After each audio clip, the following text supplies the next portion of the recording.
عذاب قبر کے حوالے سے پچھلا ہمارا جو لیکچر گزرا تھا میں نے اس میں آپ کو ذکر کیا تھا معتزلہ کے حوالے سے کہ وہ نفی کر دیتے تھے عذاب قبر کی یا برزخ کے معاملات کی، ان کے دلائل میں نے آپ کو ذکر کیا۔ اب ہم آگے چلتے ہیں۔ دیکھیے گا اہل سنت محققین علماء کرام کا جو اس میں سٹینڈ رہا ہے وہ میں آپ کو سمجھاتا ہوں۔ الحمدللہ ہر چیز کے اوپر قرآن کی نص موجود ہے، قرآن کی دلیل موجود ہے۔ بدقسمت یہ ہے کہ ہم پڑھتے نہیں ہیں، ہم سمجھتے نہیں ہیں۔ ہمیں شوق یہ ہوتا ہے کہ آج کل بھی میں نے یہ دیکھا ہے کہ ہم بس یار میں جو سمجھ رہا ہوں نا وہ سب سے بہترین، اس سے زیادہ اچھا دنیا میں کوئی سمجھ ہی نہیں سکتا ہے۔ یہ بدقسمتی سے یہ اچھی چیز نہیں ہوتی ہے۔ آپ ویلیو دیا کریں اہل علم جو بڑے ایکسپرٹس گزرے ہیں ان کی استدلالات کو بھی ویلیو دیا کریں، ان کو جب ہم بیان کریں تو ٹھیک طریقے سے ان کو بیان بھی کرنا چاہیے۔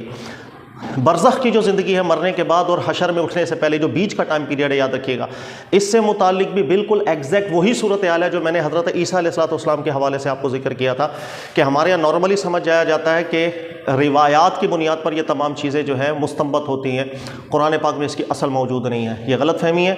اسی طریقہ کار سے عذاب قبر اور برزخ سے معاملات جتنے بھی ہیں اس میں بھی روایات سے کوئی استدلال نہیں، یعنی اگر ایک بھی روایت آپ کے پاس موجود نہ ہو، بخاری میں، مسلم میں، ترمذی میں، نسائی میں، موطا امام مالک میں، کہیں پر بھی، تو پھر بھی بعینی ہی شروع سے لے کے آخر تک کا نقشہ قرآن پاک کھول کے سامنے ذکر کر دیتا ہے حیات برزخیہ کے حوالے سے۔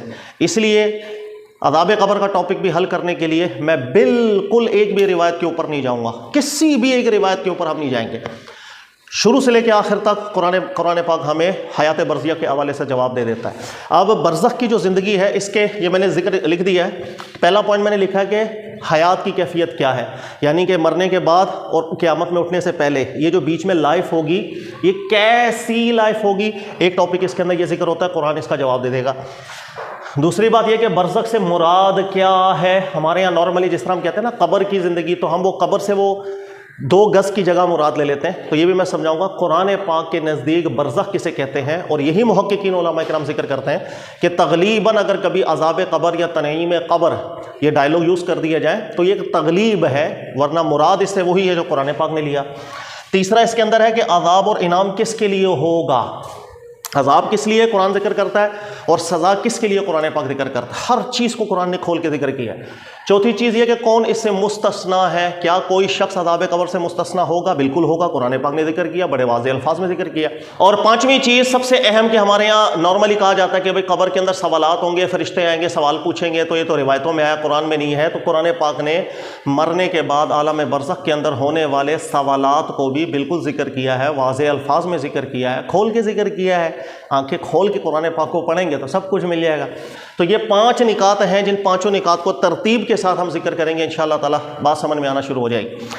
پہلا نقطہ کہ عذاب قبر اس کی جو یعنی یہ مرنے کے بعد جو عالم برزخ ہے، ایک پوشیدہ عالم ہے، اس کی حیات کو کیا ہم کیٹیگرائز کر سکتے ہیں، اس لیے کہ یہ سب سے قیمتی نقطہ ہے۔ ہمارے یہاں پر بہت سی بحثیں ہوتی ہیں، مثال کے طور پر ایک طبقہ آپ دیکھیں گے کہ وہ اس طرح کے ڈائلاگز یوز کرتا ہے کہ جس طرح ابھی ہماری زندگی ہے، ہمارے جسم کے اندر روح آ گئی ہے، اسی طریقے سے برزخ کے اندر بھی ہوگا کہ جسم ہے، جسم کے اندر روح آ جائے گی، اور اسی طریقہ کار سے ہمارا جسم ہوگا اور ہمیں انعام مل رہا ہوگا وغیرہ وغیرہ۔ اس کے مقابلے میں ایک طبقہ آ جاتا ہے کہ وہ اس کو اس طریقے سے تعیین کرتا ہے کہ نہیں، عالم برزخ جو ہے وہ روحانی عالم ہوگا، اور روح کی زندگی اور روح کی وہاں پر عذاب ہونا یا ثواب ہونا جس چیز کا قرآن ذکر کرتا ہے تفصیل کے ساتھ، یہ روح کے ساتھ معاملات ہوں گے، جسم کے ساتھ معاملات نہیں ہوں گے۔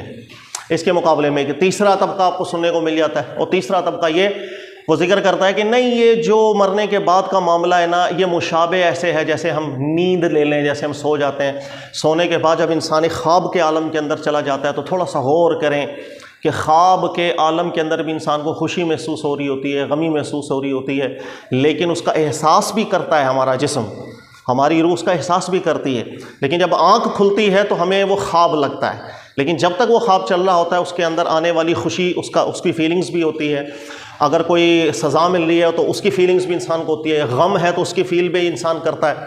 تو اس کو ہم مشابہ نیند سے درقرار دے دیں گے اس عالم برزخ کو، تو ٹھیک ہے۔ یہ مختلف باتیں سننے میں آتی ہیں۔ ایک طبقہ اور بھی ہے جو ذکر کرتا ہے کہ اصل عالم برزخ تو ارواح کا ہوتا ہے، لیکن اس کا کوئی نہ کوئی تعلق کہیں نہ کہیں جسم کے ساتھ ایسا متعلق ہوگا جسے اللہ بہتر جانے۔ یہ جتنے بھی میں نے آپ کو پوری بتائے ہیں کہ یہاں چلے جاتے ہیں یہاں چلے، اس کی وجہ پتہ کیا ہے؟ وجہ یہ ہے کہ اگر کسی چیز کو اللہ رب العزت مجمل رکھ دیں، اللہ تعالیٰ نہ کھولیں، اللہ تعالیٰ غیب کے پردے میں ڈال دیں، ہم اس پردے کو اٹھا سکتے ہی نہیں ہے. Very simple. پرابلم یہ ہے کہ ہمارے یہاں پر ہم فن خان بننے کی زیادہ کوشش کر رہے ہوتے ہیں. جس بات کو اللہ تعالیٰ نے کھولا ہی نہیں، غیب کے پردے میں ڈالا ہے، ہمیں اسے غیب کے پردے میں ہی ڈال دینا چاہیے. ہم اس کو کھول نہیں سکتے ہیں. ہم جب کھولنے کی کوشش کریں گے قرآن کے خلاف آ کر کھڑے ہو جائیں گے. یہی ہوا اس معاملات کے اندر بھی. آپ برزخ کی جو زندگی ہے، برزخ کے انعام، برزخ کے عذاب، جن چیزوں کا قرآن ذکر کرتا ہے، لیکن قرآن پاک نے واضح طور پر نص کر دی اس معاملے کے اندر کہ یہ جس حیات کی ہم بات کر رہے ہیں، یہ حیات ایسی ہے جو تمہاری عقل و شعور کے اندر آ ہی نہیں سکتی ہے. That's it. خلاص. جب اللہ تعالیٰ نے ایک چیز کی نفی کر دی کہ ایک چیز ہمارے شعور میں آ ہی نہیں سکتی، تو کہاں سے کھڑے ہو کر آج کل کا ایک شخص ہے وہ دعویٰ کر دے گا نہیں وہ اس کیٹیگری کے اندر ہوگا، یہ ہوگا، وہ روحانی ہوگی، جسمانی ہوگی، یا منامی کیفیت ہوگی. یہ کیٹیگرائز ہم کیسے کر سکتے ہیں اللہ کی جب نص موجود ہو واضح طور پر؟ اس لیے یاد رکھیے گا، محققین علماء کرام کا اسٹینڈ شروع سے رہا ہے کہ حیات برزخی کا تصور جب قرآن دے گا، بالکل ہر چیز کی تفصیل کے ساتھ دے گا. سوالات ہونے کی بھی بات کرے گا، اس کے علاوہ مستثنا ہونے کی بھی بات کرے گا، عذاب اور انعام کن کن پر ہو رہا ہے ان کی بھی تفصیل قرآن پاک دے گا، برزخ سے مراد کیا یہ بھی بتائے گا. لیکن جب یہ اس نقطے کے اوپر قرآن پاک آئے گا کہ یہ زندگی کیسی ہے، اس کی ہمیں تھوڑی سی تفصیل قرآن دے گا، لیکن ساتھ ہی ذکر کر دے گا قرآن پاک کہ اس کا تم شعور رکھ ہی نہیں سکتے، تمہیں اس چیز کا ادراک ہو ہی نہیں سکتا، تمہاری عقل یہاں تک پہنچ ہی نہیں سکتی. اور جب ایک عقل کسی جگہ نہ پہنچ سکے، اللہ قرآن میں ذکر کر دے، اس کے بعد فضول ہے ایسی بحثوں کے اندر پڑ جانا. اس لیے محققین علماء ذکر کرتے ہیں حیات برزخی پر ایمان ہم بالکل لے کر آئیں گے، لیکن اس کی کیفیت کے اندر ہم پڑھ ہی نہیں سکتے.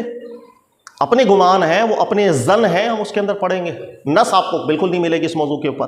دیکھیے گا اللہ تعالیٰ نے اس چیز کو کیسے ذکر کیا. سورہ بقرہ کے اندر اللہ ذکر کرتے ہیں وَلَا تَقُولُوا لِمَن يُقْتَلُ فِي سَبِيلِ اللَّهِ أَمْوَاتٌ، جو اللہ کی راہ میں قتل کر دیے جائیں تم لوگ اسے مردہ نہ کہو. یہاں پر کہنے کی ممانعت آ گئی، یعنی یہ جبتے نا پھرو مر گیا مر گیا مر گیا. دوسری جگہ اللہ نے فرمایا وَلَا تَحْسَبَنَّ الَّذِينَ قُتِلُوا فِي سَبِيلِ اللَّهِ أَمْوَاتًا. سورہ آل عمران میں یہ گمان بھی نہ کرنا کہ جو فی سبیل اللہ قتل ہو گئے ہیں ان پر مردے کا اطلاق کیا جائے. پھر دونوں جگہ اللہ نے ذکر کیا بل احیاء، سورہ بقرہ میں بھی سورہ آل، وہ زندہ ہیں، عند ربہم، اپنے رب کی بارگاہ میں وہ زندہ ہیں. اب سورہ بقرہ کے اندر یعنی سب سے پہلے قرآن شروع جب ہم کر رہے ہیں اس ترتیب میں، سب سے پہلے حیات برزخی کے حوالے سے جب اللہ نے ایک بات ذکر کی تو پہلے ہی نفس ذکر کر دی بل احیاء، وہ زندہ ہیں، ولکن لا تشعرون، لیکن تمہیں شعور نہیں ہوگا ان کی زندگی کا. That's it. خلاص. جب عدم شعور پہ اللہ نے نص ذکر کر دی تو اس حیات کی کیفیت کے پیچھے ہم پڑھ ہی نہیں سکتے. یہ پہلا پوائنٹ ہے، پہلا نقطہ ہے. لہٰذا کوئی بھی شخص بحث کرتا ہے کہ نہیں وہ یہ 2 گز کے اندر کی زندگی کی بات ہے، وہ روح کی زندگی کی بات ہے، وہ جسم کی زندگی کی بات ہے، یا وہ ایک منامی کیفیت کی بات ہے، آپ فوراً اس سے سوال کریں کہ جب اللہ رب العزت نے نص کر دی کہ تم اس چیز کا شعور نہیں رکھتے ہو نہ رکھ سکتے ہو، اس لیے جسم ہمارے سامنے پڑا ہوا ہے، اسی جسم کو ہم قبر کے اندر خود ڈال رہے ہیں، وہی جسم قبر کے اندر گل رہا ہے، سڑ رہا ہے، خراب ہو گیا، ہڈیاں بن گئی، ڈھانچے بن گئے. آپ چاہے قبر کے اندر کیمرہ فٹ کر کے رکھ دو، ہمیں تو نہیں پتا کہ بھئی کیا ہو رہا ہے، لیکن اللہ نے فرمایا اس پوشیدہ عالم کے اندر اگر اللہ نے کسی کو انعام سے نواز رہا ہے، اس کو زندگی بھی اللہ دے رہا ہے.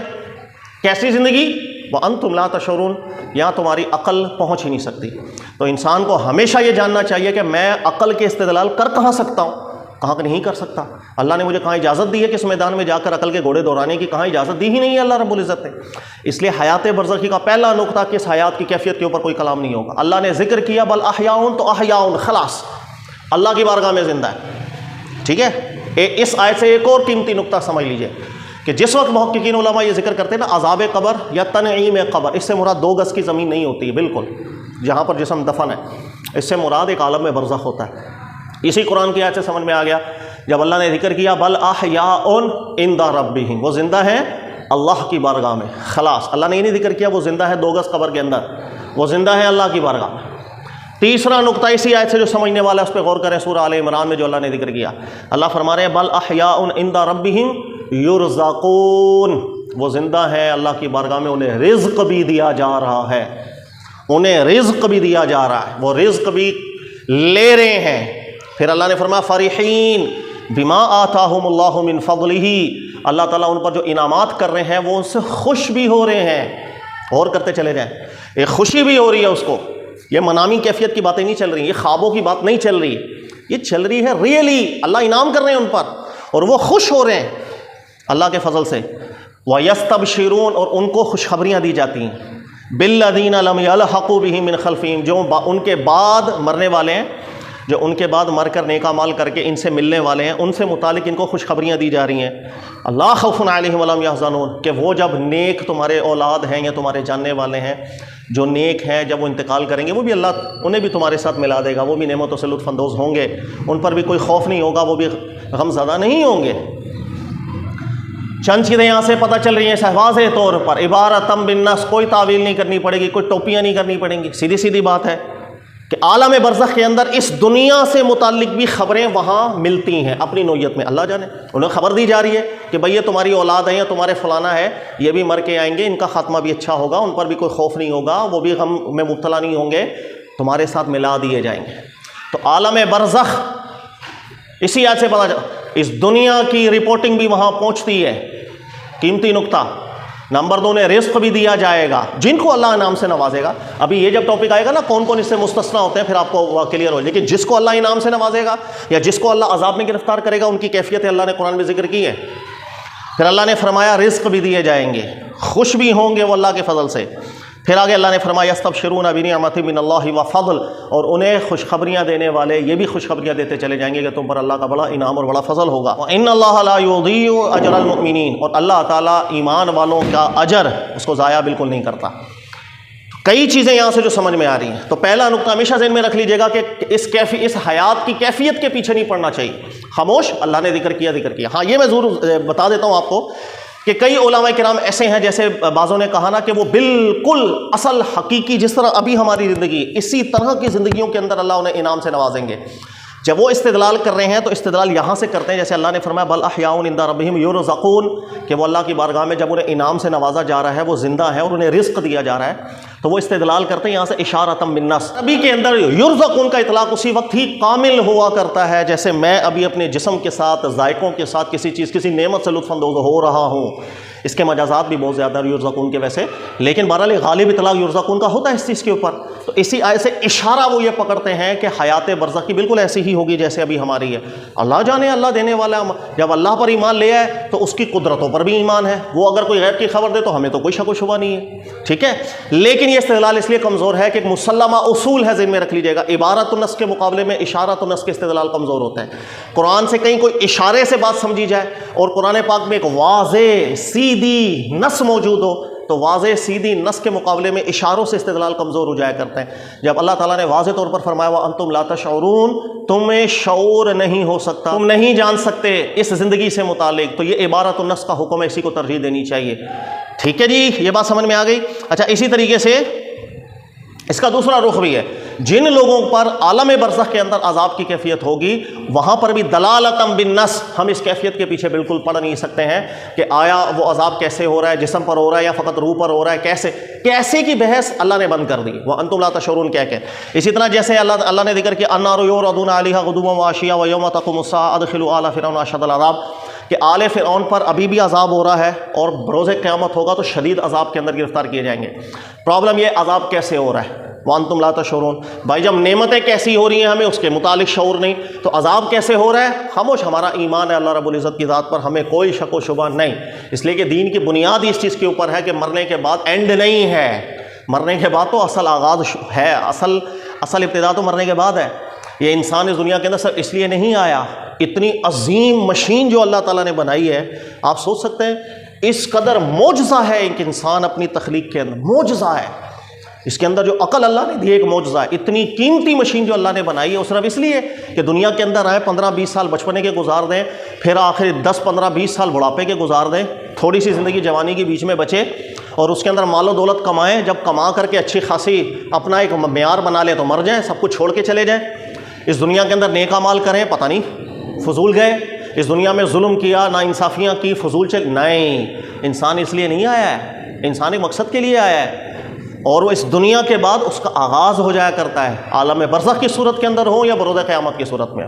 اس کی قدر تفصیل پھر آگے آئے گی کہ جس کو اللہ نے یہاں مستثنا قرار دیا ہے. اسی طریقہ کار سے بعض حضرات مزید اشارے پکڑتے ہیں، جیسے وہ حضرات کے جو عالم برزخ کو ایک منامی کیفیت سے تعبیر کرتے ہیں، اور شروع سے ایک طبقہ رہا ہے بہرحال، وہ بھی استدلال یہ کرتے ہیں کہ اللہ تعالیٰ نے قرآن پاک میں ایک جگہ ذکر کیا کہ اللہ تمہاری ارواح کو متوفی کر دیتے ہیں، جس وقت تم سوتے ہو اس وقت بھی، جس وقت تم مر جاتے ہو اس وقت بھی.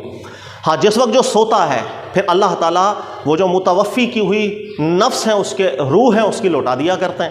تو اللہ تعالیٰ نے موت کو مشابہ قرار دیا ہے نیند کے ساتھ. ٹھیک ہے، اسی طرح حدیث میں بھی ہے، رسول اللہ صلی اللہ علیہ وسلم نے فرمایا کہ نیند جو ہے وہ موت کی بہن ہے. تو چونکہ قرآن پاک کے اندر یہ اشارہ موجود ہے، لہٰذا وہ اسی اشارے سے سمجھتے ہیں کہ عالم برزخ جو ہے ممکن ہے وہ ایک منامی کیفیت ہو جس طرح ہم سو جاتے ہیں. بات وہی ہے، جو آپ جتنے مرضی اشارے پڑھیں، لیکن قرآن نے جب عبارتم بالنص کسی چیز کو ذکر کر دیا، وَأَنْتُمْ لَا تَشْعُرُونَ، کہ تم لوگ شعور نہیں کر سکتے، تم نہیں جان سکتے، حقیقت نہیں پہنچ سکتے حقیقت تک، تو عبارت النص کے مقابلے میں پھر اشاروں سے استدلال کمزور ہو جایا کرتا ہے. یہ میں اس لیے آپ کو ذکر کر رہا ہوں کہ پتہ چلے کہ استدلال وزنی کب بنتا ہے، ورنہ کوئی بھی قرآن کی کسی آیت کا اشارہ آپ کے سامنے بیان کر دے اور ہم متاثر زبردست نکالا تو قرآن سے ہی ہے نا. کچھ اصول بھی ہیں، عبارت النص کے مقابلے میں اشاروں سے استدلال نہیں ہوتا. اللہ نے بالکل نیند کو موت کی بہن قرار دیا ہے، دونوں کے اندر متوفی نفس کا ذکر اللہ تعالیٰ نے کیا ہے، لیکن اللہ نے یہ وہاں کب ذکر کیا ہے کہ موت کے بعد کی جو پھر تنعیم ہوگی یا تعذیب ہوگی وہ اسی طرح ہوگی جیسے منام کی کیفیت کے اندر ہوگی. یہ تو ہم اپنی طرف سے سمجھ رہے ہیں نا، اس لیے اشارے کا استدلال عبارت کے مقابلے میں کمزور پڑ جایا کرتا ہے. تو یہ پہلا اسٹیپ ذہن میں رکھیے گا. لہذا آپ کوئی سوال پیدا نہیں ہونے چاہیے. کوئی بولے کہ یار قبر کے اندر تو جسم ہے، ڈیڈ ہے، کیسے اللہ نے اس کیسے کا دروازہ بند کیا ہوا ہے. اسی طرح جیسے اللہ نے فرمایا قیامت آئے گی، بھائی کب آئے گی؟ قریب ہی ہے قیامت، ہمیں ٹائم نہیں بیان کیا گیا، ہمارا ایمان ہے. اب وہ آئے گی، دیٹس اٹ. لیکن کب آئے گی اس چیز سے متعلق اللہ نے جب دروازہ ہی علم کا بند کر دیا، ہم اپنے عقل کے گھوڑے دوڑا کر کے کوئی بھی متعین نہیں کر سکتے کہ اگلی صدی آخری ہوگی یا یہ صدی آخری ہوگی. اسی طرح اللہ تعالیٰ نے قیامت کے احوال جب ذکر کیے تو کئی جگہوں پر اللہ نے ذکر کیا کہ ہاتھ کلام کریں گے بروز قیامت. کیسے کلام کریں گے اللہ نے اس کی تفصیل ذکر نہیں کی، ہم اس کے پیچھے پڑھ نہیں سکتے. تو ہمارے استدلال کرنے کی ایک لمٹ ہے، یاد رکھ لیجئے گا. اور ایمان کا تقاضا الذین یؤمنون بالغیب، کہ جب آپ کسی پر اعتماد کر لیتے ہو، ایمان لے کر آتے ہو، اس اعتماد کرنے کے بعد پھر وہ جو غیب کی خبر دے رہا ہے اس کو سچی سمجھتے ہو. آپ غلط بالکل نہیں سمجھتے، اس لیے کہ سچا ہے، قادر ہے، قدرت رکھتا ہے. ٹھیک ہے، تو قدرت سے استدلال یاد رکھیے گا کیا جاتا ہے. جیسے کفار نے اعتراض کیا یہ ہڈیوں کو کون زندہ کرے گا؟ اللہ نے فرمایا قل یحییھا الذی انشأ اول مرہ. استدلال کر کے دیکھ لو، جو پہلی دفعہ کر سکتا ہے دوسری دفعہ کیوں نہیں؟ تو جو بھی شخص اس چیز پر ایمان رکھتا ہے کہ خالق ہے، تو جو پہلی دفعہ کر سکتا ہے دوسری دفعہ کیوں نہیں؟ جو یہ زندگی بنا سکتا ہے دوسری زندگی کیوں نہیں؟ جو یہاں سے بولنے کی صلاحیت دے سکتا ہے ان ہاتھوں کو بولنے کی صلاحیت کیوں نہیں دے سکتا؟ لیکن کیسے دے گا؟ ہمارے لیے دروازے بند کیے ہوئے، تو بروز قیامت پتہ چلے گا. اسی طرح بروز قیامت کی زندگی ہمارے ان جسموں کو ابدی طور پر ملے گی، ہمیشگی کے ساتھ ملے گی. یہ جسم ہمیشہ کیسے رہ سکتا ہے اس دنیا کے اندر؟ اگر ہم سائنٹیفک فینومینا کے اندر بات کریں تو یہ اس جسم کی صلاحیت ہی نہیں ہے ہمیشہ رہنے کی. اس کا مطلب ہے یہاں تبدیلیاں ہوں گی، اس کو اس قابل کیا جائے گا جسم کو کہ ہمیشہ رہ تو سکے، ہمیشہ رہنے کے قابل تو ہو، لیکن کیسے ہمیں کوئی تفصیل ذکر نہیں کی گئی. تو یاد رکھیے گا جہاں اللہ تعالیٰ نے غیب کے دروازے بند کیے ہوں اس دروازے کو کھولنے کی اجازت ہی نہیں ہوتی ہے. یہ خود ایک بدعت کا دروازہ کھولنا ہوتا ہے، اور ہمارے یہاں بدقسمتی کے ساتھ ہوتا ہی یہ ہے کہ غیب کے دروازے کھولنے کی ہم کوشش کر رہے ہوتے ہیں. اور کیسے؟ عبارت النص کے مقابلے میں اشاروں سے. وہ اصول تو استدلال کے ہم مضبوط کر لیں پہلے، اللہ کے بندو اشاروں سے استدلال عبارت کی موجودگی میں نہیں کیا جاتا. ہاں اگر عبارت موجود نہ ہو پھر آپ اشاروں سے بھی استدلال کریں، دلالت سے استدلال کریں، اقتضاء سے استدلال کریں، ضرورت سے استدلال کریں، استلزام سے استدلال کریں، جو مرضی کریں آپ. لیکن عبارت النص جو واضح بات اللہ کی آ جائے اس کو سب سے پہلے ترجیح دی جاتی ہے، اس کے مقابلے میں کسی اور کو ترجیح نہیں دی جاتی. ٹھیک ہے، اچھا اب دوسرے نقطے کے اوپر ہم چل لیتے ہیں کہ برزخ کی زندگی اس سے مراد کیا ہے.